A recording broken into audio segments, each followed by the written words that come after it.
Hey man, what it is, this is Deem, and I am your host, and this is By Any Means. There go to PayPal at Deem by any means.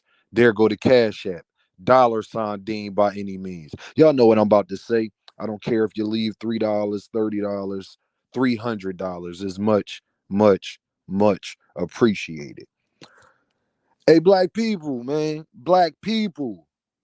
Black people. How y'all doing out there? I just want you to know that I love you. Um, I know what we go through as a culture is very divisive, and we've got a lot of traumatic history. And best believe, y'all, there's a few black brothers out there in the world myself that I still want to jab, uppercut. I promise you, I still want to jab, uppercut them on life. You understand?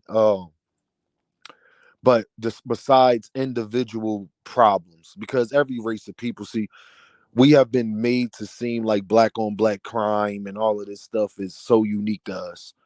But that's because we never been nowhere outside of the hood. You wouldn't be able to see what they do in Thailand and in Japan and in China and in North Korea and Brazil and parts of Africa and Europe. We're not over there, so you're not, unless you in the trenches over there. You don't really see what goes on as far as the negative parts.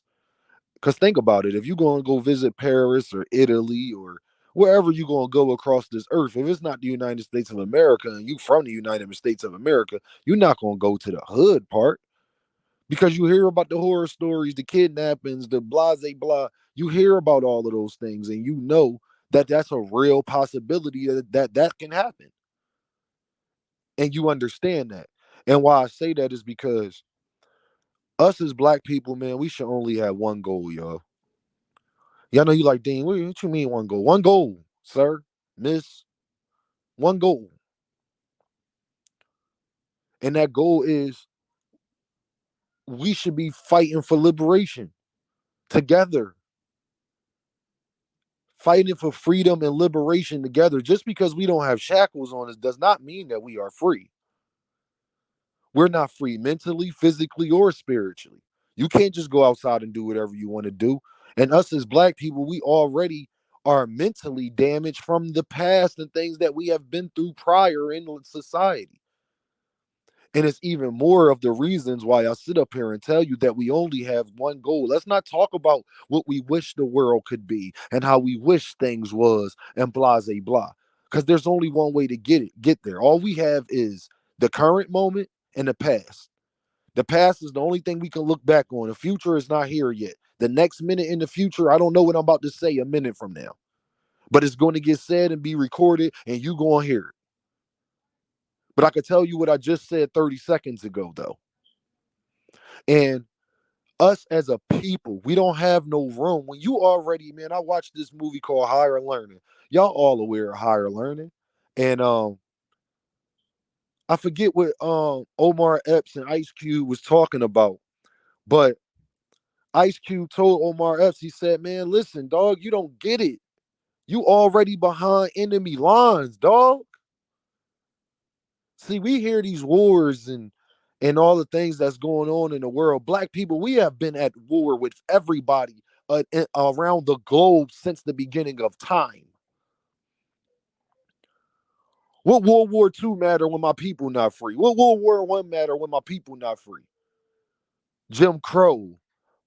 Would that matter? And guess what? It was a lot of black soldiers that won those wars. Red tails. Do your research. Do some history. And what came home and still got treated like nothing. There are soldiers that came home and got lynched. So I need you to understand. I need you to ask yourself, what goal do you think we should be having? Because us being apart, us doing our own thing, us just worrying about us out here trying to get money and mess with chicks and have the jewelry and making blogs talking about who a real this and who real that. That has gotten us nowhere but behind the 8 ball. And we already behind enemy lines. How dare we?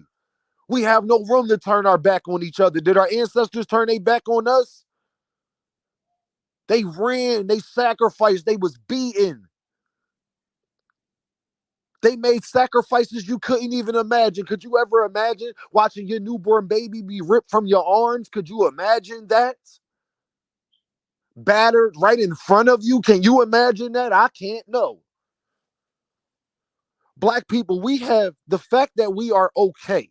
Every black person in America that actually not the ones that think that they not black and got these other ideals and talking about, oh, it's not, we can't play victim and all this other stuff. Yeah, whatever. I hear what you're saying. That's okay. So you mean to tell me that the black man that got pulled over in a Mercedes Benz on the side of the road that got um brutally, taken off this earth by police, the guy that was running in Georgia, I forget if that was Georgia or Tennessee, he was running in Georgia and people thought he was looking at houses and all of this stuff, and those guys did what they did to him. You could be bundled up. You could be buttoned up and all that. That's not going to stop you from being a black man in America. That's not about to stop any of that. And it ain't going to change what I'm talking about. At the end of the day, us as black people, we have been conditioned and been okay to accept that we are not treated fairly in a place that we call freedom, in a place that we call home. We make jokes like if you're born Caucasian, you're born with a 750 credit score. The fact that that's even a joke is sad in itself because it's actually kind of true. That's the sad part. We never had no room to be against each other, to blood and crip, and I'm this and you that. We don't like drill music.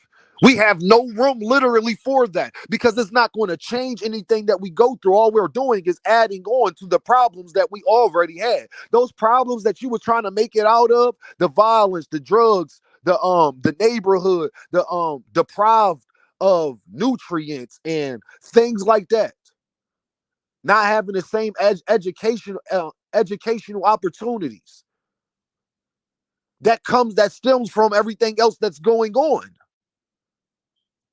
So there's no need to even try to glorify it because all it's doing is causing destruction to myself. So we complain about how we made it out from the bottom and never ask, why is it the bottom? Why, when I'm around other people that look like me, this has to be the bottom? Why we can't be, even if we are in the ghetto, why we can't turn it to Beverly Hills? You know why? Because we all not on one accord. We don't have one goal. We're so arrogant and so cocky, and everybody want to be the HNIC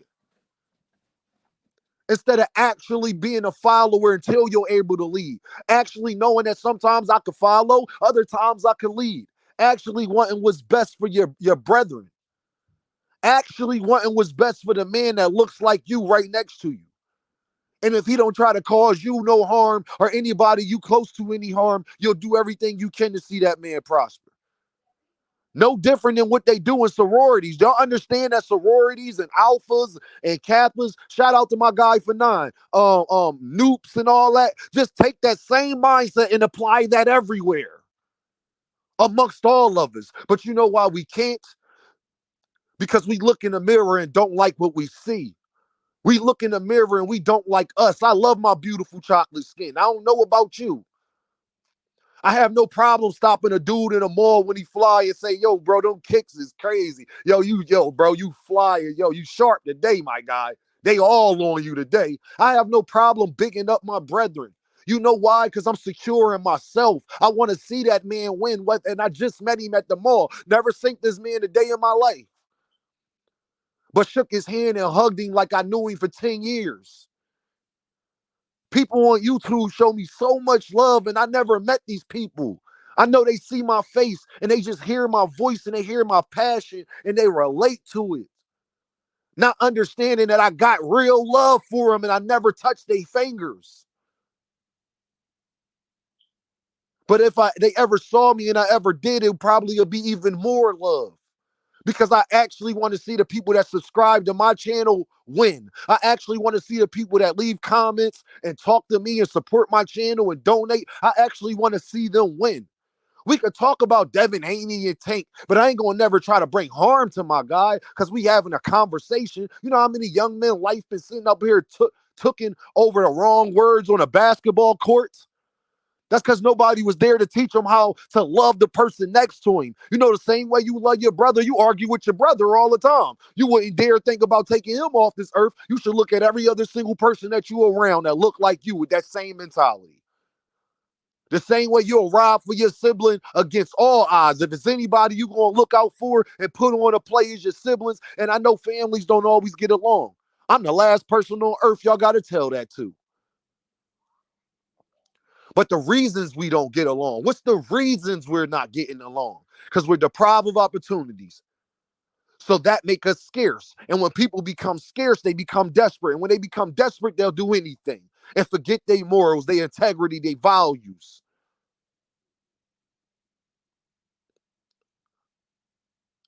I'm sorry, y'all.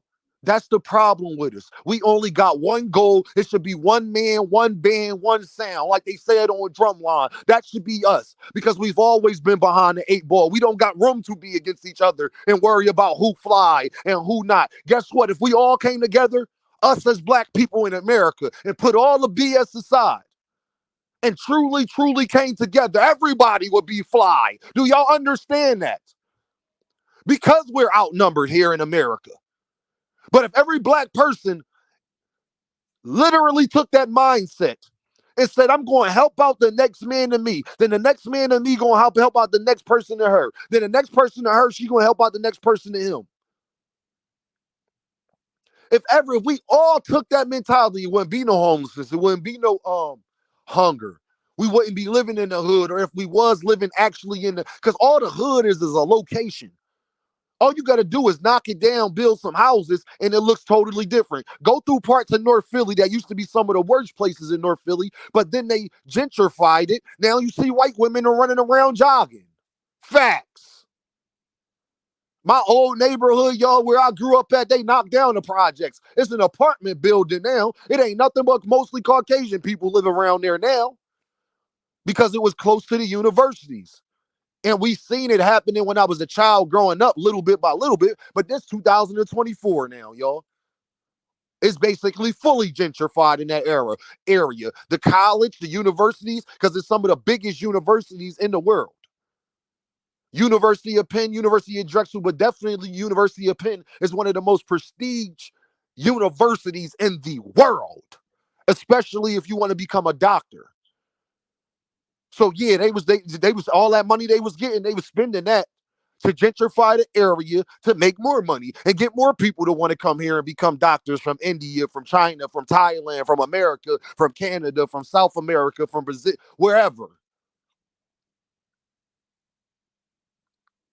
So until we all get on one accord and save our money together and learn these taxes and these tax breaks and learn how to actually use the system against itself together, then we gonna always be here because it's exactly where they want us to be. Talking about drill music and how when we see a op, we gonna pop. Instead of doing what Lil Reese and them been trying to do and try to give back to the neighborhood. And a guy he used to have problems with, he gave him money because he seen he was down. Imagine if we took that mentality all the time. And I understand it's not that easy when blood is shed. Trust me, I understand it is not that easy. That's why I told y'all it's a plenty of black men that I want to jab, jab, uppercut. But it doesn't change what the main goal should be. Or Harriet Tubman did not get along with all slaves.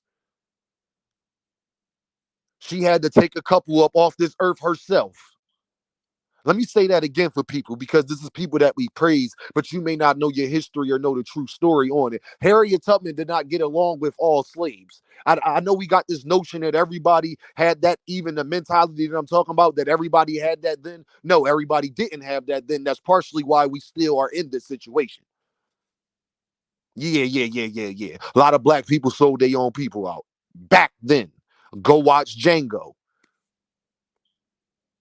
Harriet Tubman had to take a lot of people that looked like her up off this earth.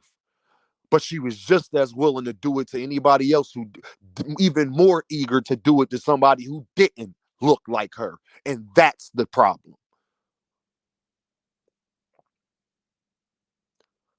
You stand for nothing, you'll fall for anything. We don't have time to be at war with each other because everybody is already at war with us. And they just convincing us that it's other problems, but that they're convincing us is everything else, but they hatred for our black skin. That's what they're trying to convince you of. That your problems and things that get done to us as black people is not strictly because they do not like us. You've been fooled. Malcolm X died 60, almost 60 years ago, I think. It's something like that. 50 some odd years ago. You've been fooled. You've been bamboozled. You've been hoodwinked. Who told you that you wasn't beautiful? You've been taught to hate yourself. Go watch some of these female rappers and ask me, and watch some of these drill rappers, and then you come back and tell me, was that man not right? Back then he saw people doing it, not just now. He didn't know where everything was going. Black people was acting like this back then. See, that's the problem we're not talking about. Malcolm X was doing that in the 60s and the 50s, the 60s, for real, for real. He was going off of what he saw. The degeneracy from what he saw and what he was doing. And he saw that if we don't stop this, it will become a problem. Now, just fast forward the tape. This is before crack and all of these stuff, people. I don't think he could imagine how it would become. But what you think he would say? I know what he would say. You've been fooled. You've been hoodwinked. You've been bamboozled. Till you let that selfishness go. Till you let that hatred go. Till you let that naiveness go. Till you let that ego go. We ain't gonna never be from out of shackles. We ain't gonna never be from out of mental shackles, especially. Who taught you that a man that looked like you is the opposition? Who taught you that?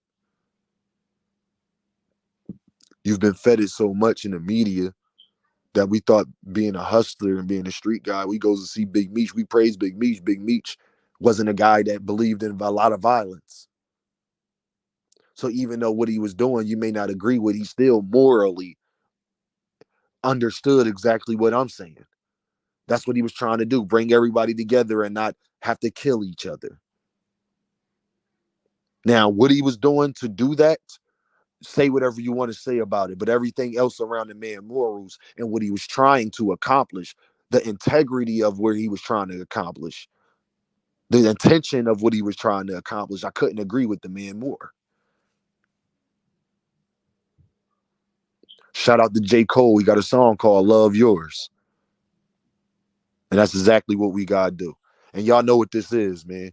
Dean, by any means. Shout out to my subscribers, man. Y'all motivate me to do these type of things. There's a lot of people online that don't like me, hating on me, but shout out to Piper Boy Williams, man. I heard what he said, man. You want to try to build a community and build you shouldn't be even worrying about subscribers and likes and all that. And which y'all know I don't, because y'all know I came in, I'm keeping foot on neck all the time. But you should be trying to actually build a following and a community and people that actually support you. And that's all I'm about, y'all. Because the words that you hear from me couldn't be more genuine. Couldn't be more genuine. I couldn't mean it more. And I just want to give a thanks to my mother and to my father for instilling certain things in me. That Avatar y'all seen, I read his book by the age of 10, the full autobiography a few times. My mom used to make me read every day after school. So all the big Harry Potter books that y'all was scared of as a kid, yeah, I read all of those.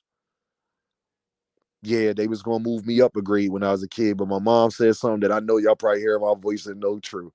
Nah, I can't take him out of his grade because them older kids mess with Kadeem. He gonna be them older kids mess with Dean. He gonna be out there fighting every day.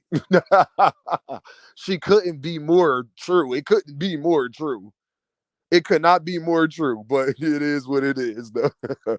But I holla at y'all, man. Y'all know what this is. Dean by any means. And I holla at y'all.